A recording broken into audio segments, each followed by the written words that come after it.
John T. was doing something that was common and customary to us. He was making a thing of beauty that the world has deemed as art. We have taken on that phrase, and he was a fabulous artist. He carved from his heart, from the blood that coursed through his veins of a multitude of carvers that preceded him, called his family. There's a thing that's customary to all Native Americans. Across that border down south that they drew, they call Mexico, where those people that were native folks just like us, their blood was tainted by the Spaniards. And some people curse at them and call them Mexicans. But they're our brothers and sisters. In fact, they had all of California, Oregon, Montana, all those Mexican-sounding, Hispanic-sounding names were Native America. They were stolen by the feds. The feds require me to have a number. They also put us on reserves. They call them reservations here, but it's a reserve like an animal goes on. They have a law that protects us. They protect our art, our things of sacred honor, the speaker's staff that I hold. And the feather here, the eagle, it's an endangered species, like this tree, the western red cedar, that they've almost stolen every one of. If you have an eagle feather, you go to prison. Now, John T. is an artist. He was a native man in the moment of creating said art, beauty, Native American beauty that the world has wanted. They've been fascinated with this the moment we were so-called discovered. If I walk into any person's house and discover their couch, the keys to their Cadillac, and their home, and I kick them out, am I any different than Columbus? Are these people that stand here and create these laws and tell us we must abide by? And the dust on our shoes is the dust of our ancestors. The same dust on that cop that put bullet holes in his back in less than 40 or 60 seconds. Now 60 seconds is a great thing if you're a racer. But John T. was an easygoing man. He had a slow nature. And he hobbled across the street with his broken old native body, with his carving cradled in his hand, as we've all seen in the lens, back to the lens folks, of the camera on that police unit.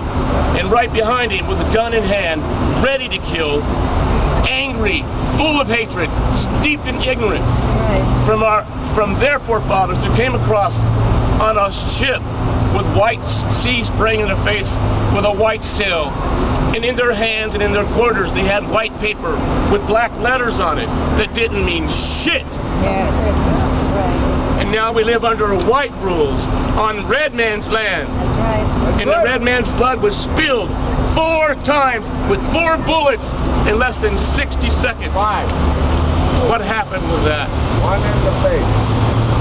Take the forehead out. They took it right in the forehead. 4 in the back. 1 in the face. Justifiable, or is that outright bloody murder? That's murder!